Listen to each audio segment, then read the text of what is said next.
From what happened in court yesterday, it seems that Tinubu's counsel muddled the waters and to some extent tried to misinterpret the constitution. Let's see the section of the 1999 constitution that talks about the different grounds for disqualification of a presidential candidate, and specifically the one that talks about the 10-year statute of limitation. You can see it clearly applies only to the offenses that can be classed as dishonesty. And when a person was convicted by Code of Conduct Bureau, it says, within a period of less than 10 years before the date of the election to the office of president, he has been convicted and sentenced for an offense involving dishonesty or has been found guilty of the contravention of the Code of Conduct. Or, so you can see the reason all the subsections are separated by the use of the word or, so they can't be lumped together. The Constitution sees these offenses covered under this subsection as minor offenses that should not prevent someone from contesting for elective positions after 10 years it happened. You can see this difference in subsection 1D, where it mentions fraud and no longer Code of Conduct. This is because fraud can't be classed as misdemeanor because it's a serious offense. It goes on to add, by whatever name called or for any other offense imposed on him by any court or tribunal or substituted by a competent authority for any other sentence imposed on him by such a court or tribunal. Or, and it goes on, as you can see, this addition is a blanket cover to cover all serious offenses. So any serious offense that a judge deems to fall under this section, the person must be disqualified. Obviously, they've categorized what you can call misdemeanor on one side, and on the other side, grave offenses have been categorized. And under subsection 1D, you can see that there's no provision for 10 years or 20 years, like in subsection 1E. Even if the statute of limitation should apply to all offenses, anything related to money laundering and narcotics should never be acceptable from persons aspiring to lead others, whether it's local government chairman, governor, or president. When politicians steal public money, the next step to legitimize the stolen money is to launder it. So you can imagine what will happen when a known money launderer who opened several accounts to launder money from narcotics proceeds occupies an elective executive position. He will simply help himself using his experience.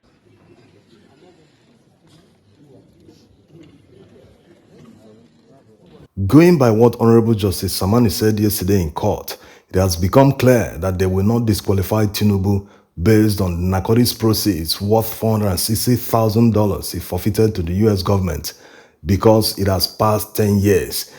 That judgment against him was in 1993. That's 30 years ago. Yes, his statement was intentional, and if that will be the verdict on that particular disqualification ground, it poses a serious problem because when candidates present themselves for elective positions, it is left for the citizens to make research on them. Like this past presidential election, we had 4 major candidates. Most of the candidates engaged the citizens in debates and TV interviews just to project themselves and market themselves in front of the electorate. Apart from that, citizens still dug into the past of all the candidates to know them better, to know what they are capable of doing, to know if their thoughts and aspirations align with their own. Because when someone wants to lead you, you have the right to know the past and predict the character of the person. Even if the person actively tried to hide his past, you still have the right to use the internet or other media to get information about the person. So now you can now say, oh, I've known this man, he did this, he did that. With all that information, you can now say, yes, this is the man I want to vote for. This is the man I think will lead Nigeria to greater heights. So in essence, what it means is that it is the citizens that disqualify candidates at the polls. If a candidate fails to win the highest votes in an election, that means the people didn't vote for him. The people voted for another candidate. So ultimately, it is the people that disqualifies a candidate at the polls. Whether a political party turns a blind eye and says, no, this man didn't do this, he didn't do that, and still presents him as their flag bearer, the ultimate power to disqualify that person lies with the people when they go to the polls. Now, this poses a second question. What about when a candidate is disqualified by the people at the polls and INEC ends up rigging the election in the person's favor, what happens in this situation? The candidate or the candidates the people voted for will go to court to reclaim their mandate. So that means we are back to square one. Going by the INEC allocated votes, it's obvious that Tinubu didn't score the majority of votes, unlike in past presidential elections where the winner always had the highest votes, majority of the people voted for the person. Also, when you add the more than 8 million votes that INEC suppressed in order to push him to first position, his winning percentage becomes even lower. It gets worse when you calculate the fact that these votes allocated to him are not lawful votes. So it's clear that he doesn't have the mandate of Nigerians to lead. So how can the people who disqualified a candidate at the polls get justice from the courts? Yes, despite what the Honorable Justice said, it is just one ground out of many that Tinubu is facing for disqualification. If the person forged a certificate, is there in black and white, just like the 10 years? Or are they going to free him based on technicality? It is obvious that he forged this certificate. Never mind the fact that his lawyer is saying that there is no oral testimony from the university that proves that he forged it. But the proof is there. He submitted this certificate, no one submitted it for him. And it's quite different from the one that came from the university themselves. So the proof is there. They should not free him based on technicality. That would be sending the wrong signal. That means someone can forge a certificate tomorrow and maybe go at the back and tell the university not to come and testify that it didn't come from them, and he will win in court. Now, going by their strict interpretation of the Constitution, it means that nothing will prevent Tinubu from being disqualified because he failed to appoint a new vice presidential candidate 14 days after the first one withdrew, which is in violation of the Electoral Act and the 1999 Constitution. This one is not in contention. Even his lead lawyer agreed in one of their replies that he indeed failed to appoint Shetima before the expiration of the 14 days. And it is a constitutional breach. And it is now beyond the Allied People's Movement. They can't even withdraw it. Yes, they brought the evidence before the court, so the court must hear the matter and make a decision. It's just like the police and the public prosecutor charging someone for a crime and bringing all the evidence before the court, and the court have seen the grievous crime committed by the person. They now apply to withdraw the case. No, it doesn't work that way. They must give reason that will satisfy the court before they can allow them. In fact, in some circumstances, the court will never allow them to withdraw such a matter because it has become open. They are now aware that the person committed the crime and they must do their job as justices of the court. They will not allow a crime that was committed against the people or the constitution go unpunished.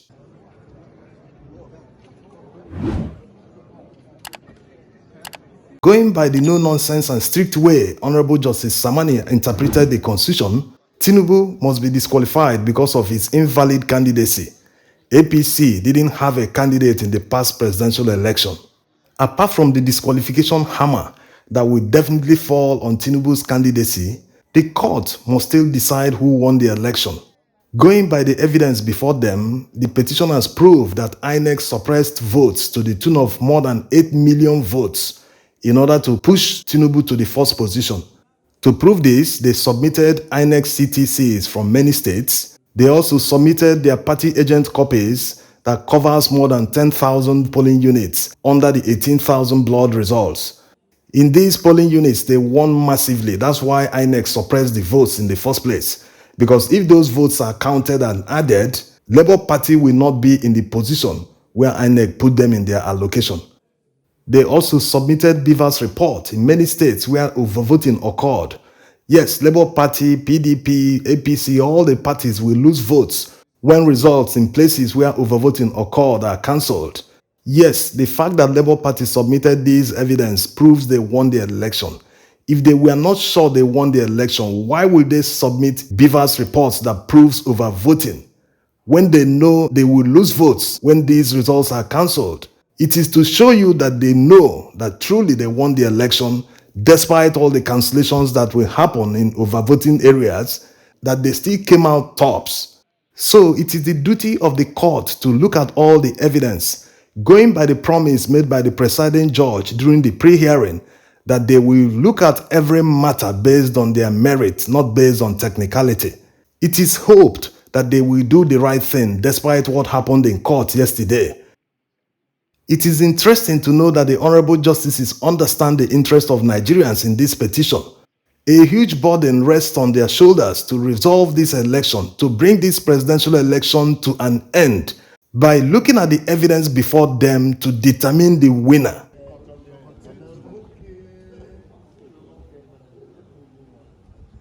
How the respondents defended themselves in court wasn't a surprise. It all started before the campaigns. All the other candidates were going to campaigns, speaking to people, trying to convince them. They also went to debate each other. Only Tinubu dodged all debates. He never faced any opposing candidate in a single debate during their campaigns. Even interviews, the only major interview he granted was to BBC. And guess what? The same BBC he trusted and gave an interview later compiled results from Rivers State. And you know who won? Labour Party and P2B won Rivers State. What did INEC announce? They announced Tinubu and APC as the winner. This evidence is before the court, also of Benue State. INEC announced APC as the winner of Benue State, despite their own results, both on IREV and hard copies, showing that P2B and Labour Party won. So these are many instances. We are not even talking about Lagos or the other places. So it's obvious that INEC suppressed the votes of the Labour Party and pushed the other candidate to the first position. So in a nutshell, you can understand that the rigging of this election was planned well ahead of time. They knew that they can never win a free and fair election in Nigeria because the same party under Buhari administration mismanaged the Nigerian economy. Look at the price of goods. That's why they didn't bother to campaign. In some campaigns that Tinubu attended, he said he wanted to dance, just dance. The opposition capitalized on the mess they created. Look at the insecurity challenges that are still going on till today. On top of the hard times that Nigerians are experiencing, they still remove the fuel subsidy without warning. This is a party that have been in power since 8 years. They failed to build one single refinery to refine our crude oil so that they can buy the crude oil in Naira. The high cost of petrol is unjustifiable in Nigeria of today. What were they doing all along? They couldn't repair one single refinery out of the 4 we have. No single solution to anything, and they think they can win a free and fair election. They didn't think it, they knew. That was why they planned ahead to rig the election. Remember how the same party opposed the use of technology in the conduct of the election. Eventually, the Buhari administration forced it to pass. At the end of the day, INEC failed to use the same technology to conduct the election. So it was pre-planned right from day one. Block the upload of presidential election results, write the results by the side, move on without opposition, despite the shouts by oppositions, just announce the results, we'll go to court and find excuses. If we can buy INEC officials and security agents, all that, why won't we do the same thing to the judiciary and get the results that we need? Without prejudice, there's still hope that the honorable justices will do the right thing. They will do justice to the petition. Not just them, but also at the Supreme Court, going with all the evidence and the judicial precedents by the same Supreme Court. They cannot abandon all this just to favor one man. They should think about the consequences of their actions. The whole country, not just the petitioners, are looking up to them to do justice to the petition. People who aspire to lead should not come through the back door. The election was a test of popularity, and it's obvious who is the least popular. How can that person end up being the winner of the election? Thanks for watching.